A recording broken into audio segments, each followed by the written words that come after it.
Well, 2021 was a fantastic year for Eureka. I feel like most of their releases were outstanding, and I know that because trying to whittle it down to just my 10 favourites was really hard to do. I've had a wonderful year, and particularly it's lovely to see the resurgence of the silent cinema coming back in here. You know, they've had multiple silent movies released, and to be honest, I've enjoyed them all so far.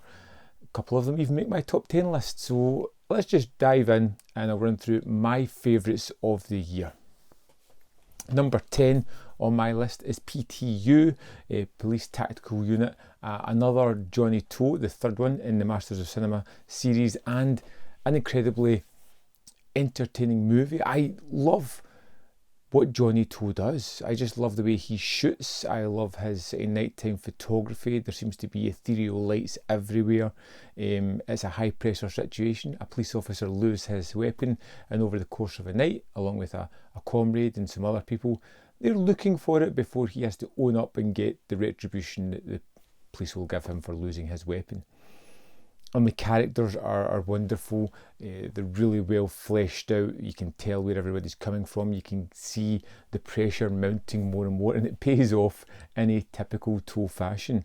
I really do love Johnny To's stuff, and I hope to see more of it in the Masters of Cinema range.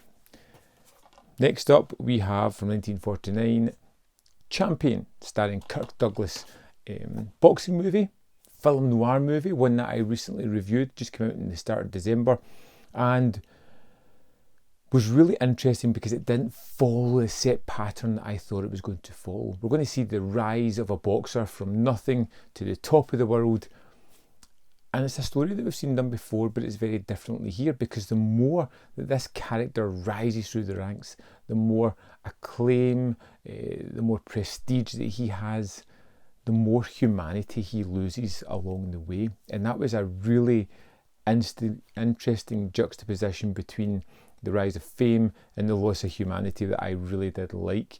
And to see the performance by Kirk Douglas, who owns every inch of screen that he is on whenever he's on it, is just wonderful, really well shot, and just a tale that was surprising and really effective in delivering what it wanted to deliver. So much so that I watched it twice right after one another. It was that great. Next up, number 8 in my list is The Hands of ORLAC, and the first silent that's on my list. Again, this one has horror leanings. I was always going to like it, but what I really loved about this was some of the way it got across its messages artistically, particularly when ORLAC's lying in his bed and there's like a large hand coming down on him. It's just wonderfully shot. The tale of a man feeling as if, again, he's losing his humanity as he has the hands of a murderer, as there seems to be a gaslighting kind of situation going on as well. The mystery, the varied use of shots were really captivating. And as I keep saying whenever I talk about silent movies, the way that the cinema was created, the language of cinema used, was stunning. And I always had a kind of stilted perception of silence. Really breaking that mould now. Number 7 on my list is Johnny Guitar, starring Joan Crawford. Now, this was one of those titles that was often heralded as a fantastic Western, as something that belonged in the MOC and needed a release. And I was a little worried. I was a little worried that it wasn't going to live up to my expectations, and it did, and then some. In a blistering and almost pitch perfect 30 minutes, it sets up the characters, the situations, the problems to be overcome, the antagonistic nature of certain characters, and where everybody stands in this story. But it adds, fun moments, exciting moments, thrilling moments. It has some tense moments, and that's just a precursor to the rest of the movie, which delivers exceptionally well. Joan Crawford is absolutely amazing in this one. Sterling Hayden is just terrific as well. I really like that character. His laid back performance was wonderful, and it just kept building up to a rousing finale which delivered for what I wanted. Number 6 on my list is the SAMO hung standing and directed Encounters of the Spooky Kind. Now, I think it was either last year or the year before, Eureka released Mr. Vampire, a movie that took me a couple of watches to really appreciate. But Spooky Kind just let me in straight away. I think it's a more easier story to, acclimate myself to. Basically, we have this man, his wife is cheating on him with someone who is high stature. He decides to get rid of him just in case a scandal is caused later on for him, and tasks him with going to watch over this body for 3 nights before they perform any ceremonies on it. But of course he hires a wizard to bring these people back from the dead and try to kill him. He kind of encounters another wizard to kind of help him evade these torturous demons that are coming after him. But it's done through Sammo Hung's eyes, and it's so expressive in its action and its camera movement, and some of the sillier moments are still exciting and so energetic, and the rousing finale is just pitch perfect. And this ends on a slap which is one of the most deserved slaps in cinematic history and had me killing myself laughing. Amazing. Next up we have Karloff at Columbia. 6 movies, all similar in tales mostly, well, at least 4 of them are mad scientist kind of movies. You get one kind of medieval one and one kind of comedic movie, but they're all very different. Sometimes Karloff's the bad guy, sometimes he's a reluctant bad guy, sometimes he is just a comic foil in these movies, but they're all very interesting, very different, and endlessly rewatchable for me. I love these kind of low budget efforts that pack a lot of punch into them, and this was just great movie after great movie after great movie that was highly enjoyable. Next, number 4, we have The Last Warning. I utterly adored this movie. The setting, the story, everything was tailored towards me and put within a silent setting. I love murder mysteries. I love movies set around sort of one location, and I love movies about productions of some sort. This is set in a theatre where they're trying to produce a play. There seems to be something haunting. There's been a death there as well. We got wonderful characters. We got lots of cobwebs and spooky goings on, and we have a kind of Scooby-Doo feeling about the whole story that's going on here, and it's just perfectly portrayed. There is some wonderful camera trickery at use here to really elevate the story as well, and the performances are just perfect for me. This was a real treat of a movie, and again one that I watched and instantly watched again because it was just amazing. One of my favourite silents ever, I think.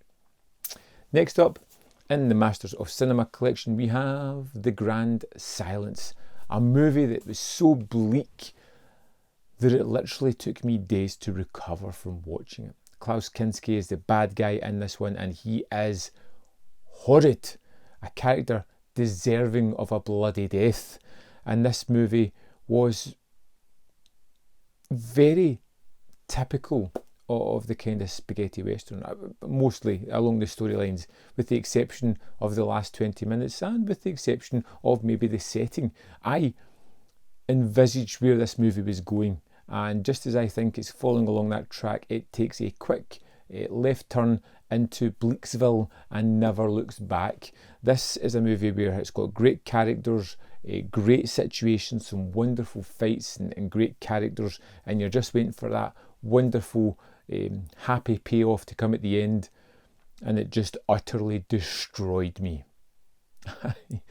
I really do appreciate this movie. I don't think it's one I'm going to watch often because, like I said, there was a black cloud over my life for the next few days after watching it, but I appreciate it and I will go back to it.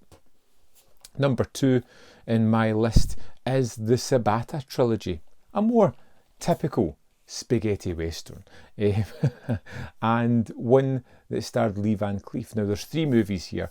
SABATA and Return of SABATA are excellent.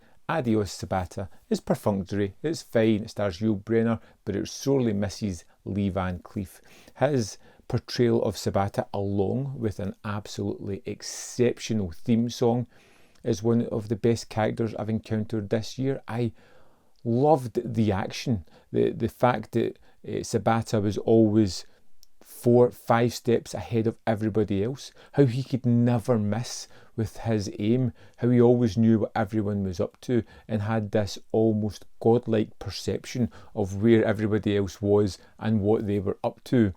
But it's done with such a sense of fun and bravado that I couldn't help but embrace it. And Return of Sabata had much of the same, but had a big heavy Italian tint in it. Crazy opening scene with clowns and green and red lighting, and it just moves into a kind of weirder story, but one that was still as enjoyable.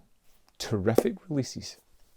And number one on my list in an early release of the year was The Inner Sanctum Mysteries, starring Lon Chaney Jr., who, in kind of Twilight Zone episodes and lots of precursors to movies that would follow afterwards, creates these fun stories. Sometimes he's the good guy, sometimes he's the bad guy. Every time his performance is different and electric and super fun. And these were movies that I just ate up.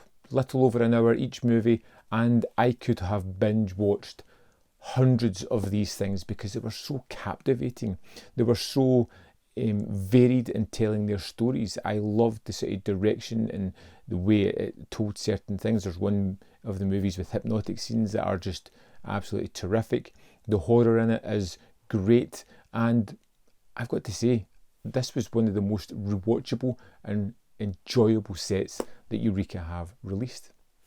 So there we go. My top 10 movies. I would love to know your favourite Eureka releases. Let's have a conversation. Drop your faves in the comment box. We'll have a discussion about it. As always, there's more content up here if you want to see more of my stuff. And if you've got a spare second, just hit that like button. It would really mean the world to me. And if you want to go the extra mile this year and really just help support my channel, you can do so by joining the membership program or the Patreon for as little as 99p a month, which would do the world of good for my channel. Thanks for watching, and I'll see you next time.